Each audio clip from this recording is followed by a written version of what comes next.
Hello guys, കഴിഞ്ഞ എപ്പിസോഡിൽ സുൻജെ മരിക്കാൻ കാരണം ഇംസോളാന്ന് അവൾക്ക് മനസ്സിലായി കാണും. അങ്ങനെ അതുകൊണ്ട് ഈ തവണ എങ്ങനെയൊക്കെ തടയാൻ വേണ്ടി അവളും വീണ്ടും ടൈം ട്രാവൽ ചെയ്യാൻ വേണ്ടി തീരുമാനം എടുക്കും. അതുകൊണ്ട് അവളും ആശുപത്രി ചെന്ന് അവൻ അവസാനമായിട്ട് മീറ്റ് ചെയ്തിട്ട് ഈ തവണ തീർച്ചയായിട്ടും നിന്റെ ഫ്യൂച്ചർ മാറ്റം പറഞ്ഞിട്ട് അവൾ വീണ്ടും ടൈം ട്രാവൽ ചെയ്ത് പാസ്റ്റിലേക്ക് പോകും. അപ്പോഴാണ് ഇവളേതോ കുതിരയുടെ പുറത്തിരിക്കുന്ന പോലെ അവൾക്ക് ഫീൽ ആകും. അതേസമയം അവിടെ ഉള്ളവരെല്ലാരും കൂടെ താഴെ നിന്ന് ശബ്ദം ഉണ്ടായിക്കൊണ്ടിരിക്കും. ഇവൾക്കെന്തോ വട്ടാണോ ആ സ്റ്റാച്ചുയുടെ മുകളിൽ ചെന്നിരിക്കാൻ? ഇവൾക്ക് കിടക്ക വേറെ സ്ഥലമൊന്നും കിട്ടിയില്ല. ഏതിന് എല്ലാവരും സംസാരിച്ചോണ്ടിരിക്കുമ്പോഴാണ് ഇത് കണ്ട് ഇവള് മേടിച്ചു പോയിട്ട് ദൈവമേ ഞാനെന്ത് ഇവിടെ ചെയ്യുന്ന ഏതിന് അവള് സൈഡിലോട്ടൊക്കെ നോക്കുമ്പോഴാണ് ഇവള് ടൈം ട്രാവൽ ചെയ്ത് 2009 വന്നതാണ്. അതായത് ഈ വർഷത്തിലായിരിക്കും അവൾക്ക് ആക്സിഡന്റ് നടന്നത്. അപ്പോഴാണ് അവിടെ കൂട്ടുകാരും വന്നിട്ട് ഇംസോൾ നീ എന്തോടി അവിടെ ചെയ്യുന്ന ഏതിന് ഇവള് ഷോക്കാകുമ്പോഴാണ് പെട്ടെന്ന് ഇംസോൾ സ്ലിപ്പായി അവിടെ നിന്ന് താഴേക്ക് വീഴും. ഇതോടെ അവിടെയുള്ള എല്ലാരും കൂടെ ഇവളെ രക്ഷിക്കാൻ വേണ്ടി വരുമ്പോഴാണ് ഇവള് ചെന്ന് പെടുന്നത് സുൻജയുടെ കയ്യിലേക്കാണ്. അതോടെ അവള് മൊത്തം ഷോക്കായിട്ട് അവിടെ നിന്ന് ഓടി പോകുമ്പോഴാണ് കൂട്ടുകാർ അവളുടെ പുറകെ തന്നെ ഇങ്ങനെ പോകും. അങ്ങനെ ഇംസോളും കുറച്ച് ഓടി പോയിട്ട് ഷടാ ഞാനെന്തിനാ അവന്റെ കയ്യിൽ തന്നെ വന്ന് വീന്ന് ഏതിന് ഇവളും ദേഷ്യപ്പെട്ടുകൊണ്ടിരിക്കുമ്പോഴാണ് പുറയുന്ന കൂട്ടുകാരും വന്നിട്ട് ഇംസോൾ നീ അവന് താങ്ക്സ് പോലും പറയാതാണ് ഇങ്ങനെ ഓടി വരുന്നത്. അവിടെ നിന്ന് വീണായിരുന്നെങ്കിലേ നിന്റെ തലയടിച്ച് അവിടെ കിടന്നേനെ ഏതിന് ഇവളും പറയുമ്പോഴാണ് ഇത് കേട്ട് ഇംസോളും അതിരിക്കട്ട് സുൻജയ്ക്ക് എന്ത് ഇവിടെ കാര്യം, ഇത് ഞാൻ പഠിക്കുന്ന കോളേജല്ല ഏതിന് ഇവളും ചോദിക്കുമ്പോഴാണ് കൂട്ടുകാരിയും അവൻ ഈ കോളേജിൽ തന്നെ ഫിസിക്കൽ ഡിപ്പാർട്ട്മെന്റ് പഠിക്കുന്ന കാര്യം ഇവൾക്ക് അറിയത്തില്ലേന്ന് ചോദിക്കും. അപ്പോഴാണ് അവൾ ഓർത്ത് നോക്കുന്നത് ഇതിനുമ്പ് ടൈം ട്രാവൽ ചെയ്തപ്പോ ആ ഏജൻസി എന്ന വിസിറ്റിംഗ് കട കീറിയതുകൊണ്ട് അവൻ ആ ഓഡിഷനിലൊന്നും പങ്കെടുത്ത് കാണത്തില്ല. അതുകൊണ്ടായിരിക്കും ഇപ്പോ ഇവളുടെ കൂടെ കോളേജിൽ പഠിക്കുന്നത്. ഇതൊക്കെ ഓർത്ത് നോക്കിയിട്ട് അവളും ഇനി എന്തായാലും സുൻജെ ഒരിക്കലും കണ്ടുകൂടെന്ന് പറയുമ്പോഴാണ് ഇത് കേട്ട് കൂട്ടുകാരിയും ഇംസോൾ നീ എന്തിനാ അങ്ങനെ പറയുന്നത്? ഒരുപക്ഷെ ഇതിനുമ്പം പ്രപ്പോസ് ചെയ്തപ്പം നീ ഇഷ്ടമില്ലെന്ന് പറഞ്ഞോണ്ടാണോ? ആണ്, അതുകൊണ്ടാ അവൻ എന്റെ കൂടെ കൂട്ടുകൂടുവാണ് അവന് നല്ലതൊന്നും നടക്കാൻ പോകുന്നില്ല. അതുകൊണ്ട് ഞാൻ ഇനി തൊട്ട് അവന് കാണത്തില്ലെന്ന് പറഞ്ഞു. ഏതിന് ഇംസോളും പറയുമ്പോഴാണ് ഇത് കേട്ട് കൂട്ടുകാരിയും ഇംസോൾ നീ കുറെ ഒന്ന് ആലോചിച്ച് കൂട്ടണ്ട. ഈ കോളേജിൽ നീ അല്ലാതെ കുറെ പെമ്പിള്ളേരുണ്ട്. അതുകൊണ്ട് റിജക്ട് ചെയ്ത് നിന്റെ പുറകെ അവൻ വീണ്ടും വരത്തില്ല. പിന്നെ ഇത് നിന്റെ ചേട്ടന്റെ കൊടുത്തേക്ക് ഏതിന്റെ കൂട്ടുകാരിയും അവളെ അവിടെ നിന്ന് പറഞ്ഞയക്കും. അങ്ങനെ ഇംസോൾ അവിടെ നിന്ന് നേരെ പോലീസ് സ്റ്റേഷനിലേക്കാണ് പോകുന്നത്. കാരണം നമ്മൾ പറഞ്ഞ പോലെ ഈ വർഷം മെയ് 10 ആ സൈക്കോ വീണ്ടും ഇവളെ കൊല്ലാൻ വേണ്ടി വരുന്നത്. പക്ഷെ അവള് ടൈം ട്രാവൽ ചെയ്ത് തന്നേക്കുന്നത് മാർച്ചിലാണ്. അതായത് ഇനി 1 മാസം കൂടെ ഉണ്ട് ആ സംഭവം നടക്കാൻ. അതുകൊണ്ട് നേരത്തെ തന്നെ ആ സൈക്കോയെ പിടികൂടാൻ വേണ്ടി ഇവളും പോലീസിന്റെ സഹായം ആവശ്യപ്പെടും. അപ്പോഴാണ് ഇവള് പറഞ്ഞ ഡീറ്റെയിൽ കേട്ടിട്ട് ആ പോലീസ് ഓഫീസറും മോളെ നീ പറയുന്നത് എന്തോന്ന് വെച്ചാ കഴിഞ്ഞ വർഷം സെപ്റ്റംബർ 1 ഒരു ടാക്സി ഡ്രൈവർ നിന്നെ കൊല്ലാൻ വേണ്ടി വന്ന്. പക്ഷെ ആ കാര്യം ഇപ്പം വന്ന് പറയുന്നത് നീ അത് മുമ്പേ പോലീസിനോട് ഇൻഫോം ചെയ്തോടായിരുന്നു ഏതിന് ഇങ്ങേരും ചോദ്യം ചെയ്യുമ്പോഴാണ് ഇത് കേട്ട അവളും സാർ ആ സമയത്ത് ഞാൻ ആ ഷോക്കിലായതുകൊണ്ട് ഞാൻ നടന്ന കാര്യമൊക്കെ മറന്നുപോയി, അതുകൊണ്ടാണ് ഞാൻ പോലീസിനോടൊന്നും പറയാത്ത എന്നിന് ഇവളും പറയും. കാരണം അന്ന് ആ സൈക്കോ കൊല്ലാൻ വന്നപ്പോ ഇവിടെ രക്ഷപ്പെട്ടതിന് ശേഷം ഫ്യൂച്ചറിൽ പോയി കാണും. അതുകൊണ്ട് തന്നെ ആ ഇംസോളിന് എന്തോ സംഭവിച്ചതെന്ന് അറിഞ്ഞു കാണത്തില്ല. അങ്ങനെ ഇതൊക്കെ ആലോചിച്ച് നോക്കി അവളും ഇപ്പൊ പോലീസിനോട് അന്ന് നടന്ന കാര്യമൊക്കെ പറയുമ്പോഴാണ് ഇത് കേട്ട് അങ്ങേരും ചെറുതായി ചിരിച്ചിട്ട് 1 വർഷം കഴിഞ്ഞിട്ട് ഇപ്പൊ നിനക്ക് എങ്ങനെയാ പെട്ടെന്ന് ഓർമ്മ വന്ന് അതൊക്കെ നടക്കുന്ന കാര്യമാണ് എന്നിന് അങ്ങേരും ചോദിക്കുമ്പോഴാണ് ഇവള് അങ്ങേർക്ക് വിശ്വാസം വരാൻ വേണ്ടി പറയും സാർ നിങ്ങൾക്ക് വിശ്വാസം വന്നില്ലെങ്കിൽ ആ വർഷം തന്നെ ആ കനാലിന്റെ അവിടെ ഒരു കൊലപാതകം നടന്നായിരുന്നു. അതിന്റെ കില്ലറും ഇവൻ തന്നെ. എനിക്ക് അവന്റെ ഫേസും അവന്റെ പേരും എല്ലാം എനിക്കറിയാം, കൂടാതെ എന്റെ എവിഡൻസും ഉണ്ട് എന്നിന് അവളും ആ സൈക്കോടെ താക്കോലെടുത്ത് ഇങ്ങനെ കാണിക്കും. അങ്ങനെ ഇവൾക്കറിയുന്ന എല്ലാ ഡീറ്റെയിൽസും പറഞ്ഞിട്ട് അവളും പുറത്തേക്ക് വരും. ഇംസോൾ നിനക്കറിയാവുന്ന എല്ലാ ഇൻഫോർമേഷനും നീ അങ്ങേരോട് പറഞ്ഞു, ഇനിയെല്ലാം പോലീസ് നോക്കിക്കോളും. ഇനി ഒരു പക്ഷേ അവൻ വീണ്ടും എന്നെ ഫോളോ ചെയ്ത് വരുവാണ് ഞാൻ പ്രൊട്ടക്ഷന് വേണ്ടി കുറച്ച് വെപ്പൺസ് ഒക്കെ വാങ്ങിച്ചു വെക്കണം എന്നിന് അവളും കടയിൽ ചെന്ന് സാധനങ്ങൾ വാങ്ങിച്ചിട്ട് തിരിച്ച് വീട്ടിലേക്ക് ചെല്ലുമ്പോഴാണ് പോകുന്ന വഴിക്ക് തന്നെ അവിടെ ടേസും വേറൊരു പയ്യനായിട്ട് പൈസ ചോദിച്ചു വാങ്ങിക്കുന്ന പോലെ ഇവള് കാണും. ഇത് കണ്ട് അവളും ദേഷ്യത്തി അവൾ വാങ്ങിച്ച ഒരു വെപ്പൺ എടുത്തോണ്ട് അവൻ അറ്റാക്ക് ചെയ്യാൻ വേണ്ടി പോകും. എടാ നാണില്ലാത്ത ആ പയ്യനെ വെറുതെ വിടറാ, എത്ര നേരം ഉണ്ടെങ്കിൽ പിള്ളേർ നിന്ന് പൈസ മോഷ്ടിക്കാൻ നോക്കോടാ എന്നിന് അവൻ അടിക്കാൻ പോകുമ്പോഴാണ് ഇത് കണ്ട് അവളെ തടഞ്ഞിട്ട് oh my dear ex girlfriend എന്നിന് അവളെ തടഞ്ഞെടുത്തുമ്പം മറ്റേ പയ്യനും പേടിച്ചിട്ട് പൈസ നിന്നെ താങ്ക്സ് ചേട്ടാന്ന് പറഞ്ഞിട്ട് അവൻ അവിടെ നിന്ന് പോകും. അപ്പോഴാണ് ഇവൾക്ക് മനസ്സിലാവുന്നത് ഇവൻ ആ പയ്യന് പൈസ കൊടുത്ത് സഹായിച്ചാന്ന്. അതോടെ അവള് സോറി പറഞ്ഞ് അവനെ കടലിലേക്ക് വിളിച്ചോണ്ട് ഡ്രിങ്ക്സ് വാങ്ങിച്ചു കൊടുക്കും. ഇംസോൾ ഇത് ആദ്യമായിട്ടൊന്നല്ലല്ലോ, എപ്പോഴും നീ എന്നെ കുറിച്ച് ഇങ്ങനെയൊക്കെ ആലോചിക്കുന്നത് എന്നിന് അവനും പറയുമ്പോഴാണ് ഇത് കേട്ട് അവളും ടൈസും ഞാൻ നിന്നെ ഓർത്ത് വിഷമിച്ചിട്ട് അങ്ങനെയൊക്കെ സംസാരിച്ച ഇപ്പൊ എന്തുവാ ചെയ്യുന്നത്, നീ പഠിച്ചിറങ്ങിയ എന്നിന് ഇവള് ചോദിക്കുമ്പം അവനും ചിരിച്ചിട്ട് ആ അത് കൊള്ളാം, ഈ ഫോട്ടോ ഉണ്ടോ, ഞാനൊക്കെ എപ്പോഴേ പഠിച്ചു പാസ്സായി എന്നിന് അവനും കാണിക്കുമ്പോഴാണ് ഇത് കണ്ട് അവള് ഷോക്കായി എന്റെ അമ്മോ നീയാണോ പഠിച്ചു പാസ്സായ എന്നിന് അവള് ഷോക്കാവുമ്പം അവനും കുറച്ച് പൊങ്ങിപ്പോകും. എന്തോ ടീംസോൾ ഇത്രയും മാസം കഴിഞ്ഞിട്ട് എന്നെ വീണ്ടും കാണുമ്പം നീ വീണ്ടും എന്റെ ലുക്കില് വീണോയോ എന്നിന് ഇവൻ ചോദിക്കുമ്പോഴാണ് അവളും എന്തുവാ ഇനിയിപ്പൊ ഞാൻ പഴയതുപോലെ നിന്നെ വീണ്ടും പാഠം പഠിപ്പിക്കണം എന്നിന് ഇവളും തിരിച്ചു ചോദിക്കുമ്പോഴാണ് പെട്ടെന്ന് അവന് ഷോക്കായിട്ട് വെയിറ്റ് ഒരു സെക്കൻഡ് എനിക്കെന്തോ വീണ്ടും മെച്ചുവറായ അമ്മുമ്മ വീണ്ടും ഇംസോളിന്റെ രൂപത്തിൽ വന്നെന്നാ ഞാൻ വിചാരിക്കുന്നത്, കറക്റ്റ് അല്ലേ എന്നിന് ഇവനും ചോദിക്കുമ്പം ഇത് കേട്ട് അവൾക്ക് ഗൂസ് ബംസ് വരും. എന്റെ അമ്മോ ഇവന് നല്ല ബുദ്ധിയാണല്ലോ, ഞാൻ തിരിച്ചു വരുമ്പോഴൊക്കെ ഇവനെതിന് ആ ഡയലോഗ് വയ്ക്കുന്നത് എന്നിന് അവളും പേടിച്ചിട്ട് എന്തുവാടാ നീ എന്നെ അങ്ങനെ നോക്കുന്നത്? ഒന്നുമില്ല, എന്റെ എക്സ് ഗേൾ ഫ്രണ്ട് കാണാൻ കുറച്ചും കൂടെ സൗന്ദര്യമായി.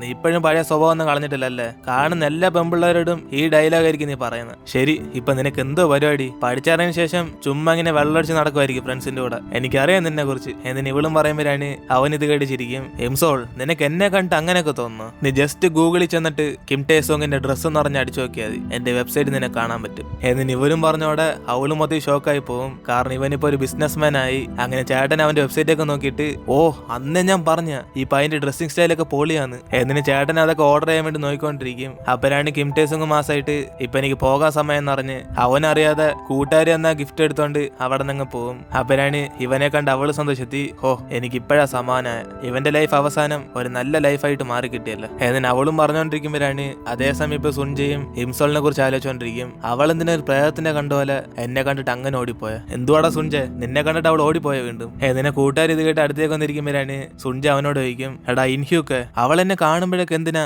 ഇഗ്നോർ ചെയ്തിട്ട് ആ സ്ഥലം വിട്ട് അപ്പ തന്നെ പോകുന്നത്? അത് ഈ തവണ അവള് ഷൂ എന്നാ പോയ. എന്നിന് ഇവനും പറയുമ്പോഴാണ് ഇത് കേട്ട് കൂട്ടുകാരനും, എടാ എങ്ങനെ പോയാലും അവൾ നിന്നെ അവോയ്ഡ് ചെയ്തിട്ട് പോയതല്ലേ, അതിന് സ്പീഡിൽ പോയ എന്ത് പതിയെ പോയ എന്ത്? അല്ലടാ, രണ്ട് ഡിഫറന്റാ. ഈ തവണ അവളുടെ ഫേസ് എന്തോ ഒരു ഇമോഷൻ ഞാൻ ഫീൽ ചെയ്ത്. കൂടാതെ അവൾ എന്നെ കണ്ടപ്പോ അവളുടെ ഫേസ് ഒക്കെ റെഡ് ആയിരുന്നു. നീ എന്തോടെ ഇതിനെ കുറിച്ച് വിചാരിക്കുന്നത്? സുൻജയ, ഞാൻ അവസാനമായിട്ട് നിന്നോട് ഒരു കാര്യം പറയാം. അവൾക്ക് നിന്നെ വേണ്ട, അതുകൊണ്ടാ നിന്നെ കണ്ടിട്ട് അവൾ ഓടിപ്പോകുന്നത്. അവൾക്ക് നിന്നെ വേണ്ടടാ. എന്നിന് ഇവനും പറയുമ്പോഴാണ് അവനും ദേഷ്യത്തി, എടാ പോടാറങ്ങി വിടുന്നു, നിന്നോടൊക്കെയാണല്ലോ എന്ന് ചോദിച്ചാൻ.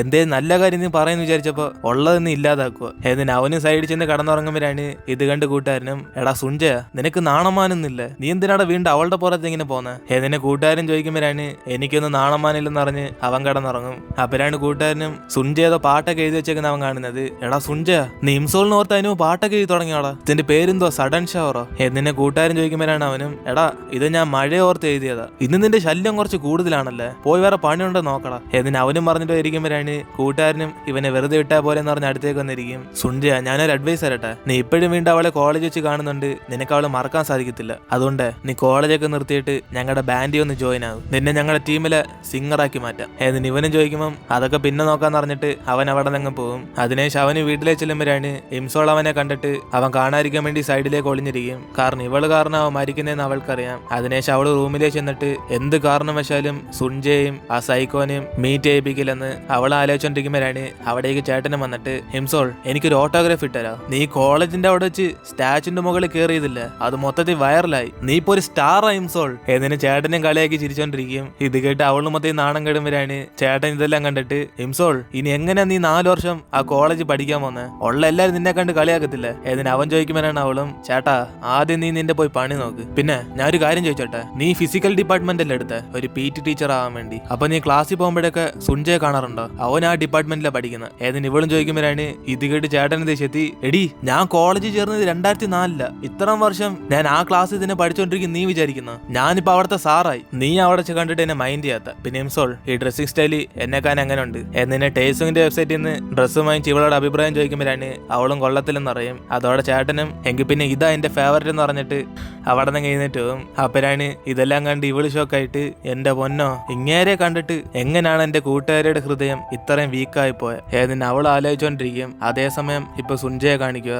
അങ്ങനെ അവന് റൂമിൽ റെസ്റ്റ് എടുത്തോണ്ടിരിക്കുമ്പോഴാണ് അവിടേക്ക് അവന്റെ അച്ഛനും വന്നിട്ട്, മോനെ സുൻജയ, നിന്റെ കോച്ചിനോട് ഒരു കാര്യം പറഞ്ഞായിരുന്നു, അദ്ദേഹത്തിന് അറിയാവുന്ന ഒരു ഡോക്ടർ ഉണ്ടെന്ന്. അങ്ങേര് ഇതേപോലെ ഷോൾഡർ പോയ ഒരു ടെന്നീസ് പ്ലെയറിന് 1 വർഷം കൊണ്ട് തന്നെ ശരിയായി കൊടുത്ത്. അതിനുശേഷം അടുത്ത കോമ്പറ്റീഷനിൽ തന്നെ ഷോൾഡറിന് ഒരു പരുക്കില്ലാതെ അത്ലറ്റ് മത്സരത്തിലൊക്കെ വിജയിച്ച്. അതുകൊണ്ട് നമുക്ക് ആ ഡോക്ടറിനെ ഒന്ന് കണ്ടാലോ? നീ വേണേ കോളേജിന് കുറച്ച് ബ്രേക്ക് ഒക്കെ കൊടുത്തിട്ട് നമുക്ക് അവിടെ ചെന്ന് ട്രീറ്റ്മെന്റ് നോക്കാം. എന്നിന് അച്ഛനും പറയുമ്പോഴാണ് ഇത് കേട്ട് അവനും, അച്ഛാ ഞാൻ എന്തായാലും ആലോചിച്ചിട്ട് പറയാം. എന്നിന് ഇവനും പറയുമ്പം ഇത് കേട്ട് അച്ഛൻ്റെ അടുത്തേക്ക് വന്നിട്ട്, മോനെ കുഴപ്പമില്ല, അച്ഛൻ ഇതിനെ കുറിച്ച് പറഞ്ഞതേ ഉള്ളു, നിനക്ക് താല്പര്യമുണ്ടെ മാത്രം പോയാൽ മതി. എന്നിന് അച്ഛനും പറഞ്ഞിട്ട് അവിടെ നിന്ന് പോകും. പക്ഷെ അച്ഛന് ചെറിയ വിഷമമുണ്ട് ഓക്കെ പറയാത്തതിന്. അതേസമയം ഇവനാണ് അവൻ എഴുതിയ പാട്ടെടുത്ത് വായിച്ചു പോയിക്കൊണ്ടിരിക്കും. കാരണം അവൻ ഈ പാട്ട് എഴുതിയത് ഇംസോളിനെ ഓർത്തിട്ടായിരിക്കും. അങ്ങനെ ആദ്യം അവളെ മഴയത്ത് വെച്ച് കണ്ടുകൊണ്ട് അവൻ അതിനാലോചിച്ചായിരിക്കും ആ പാട്ട് എഴുതിയത്. അതേസമയം ടേസും കാണെ അവ മാറ്റിയെടുത്തോണ്ടെന്ന് ബാഗ് എടുത്ത് അവന്റെ അച്ഛൻ്റെ കൊടുക്കും. അച്ഛാ നിങ്ങൾക്കൊല്ലം സാധനം വേണേ അത് വീട്ടിൽ നിന്ന് എടുക്കാത്തത്, എപ്പോഴും വർക്ക് എന്ന് പറഞ്ഞ് പോലീസ് സ്റ്റേഷനിൽ തന്നെ കിടക്കുവാണ്. എന്നിന് അവനും പറഞ്ഞിട്ട് പോകാൻ നോക്കുമ്പോഴാണ് അച്ഛൻ ആ സാധനം തുറന്നു നോക്കിയിട്ട്,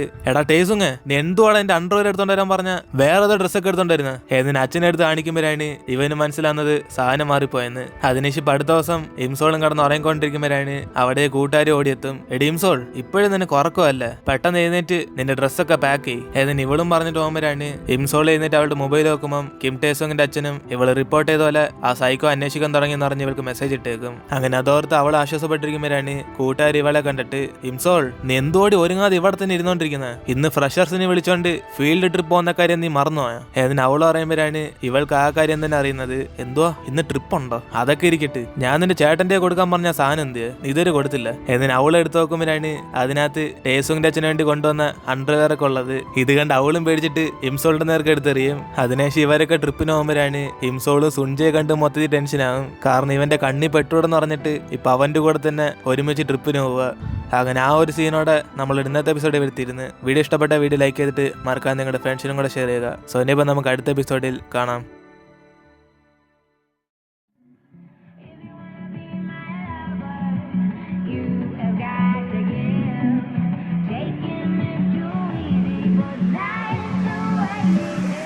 Shiv Edits.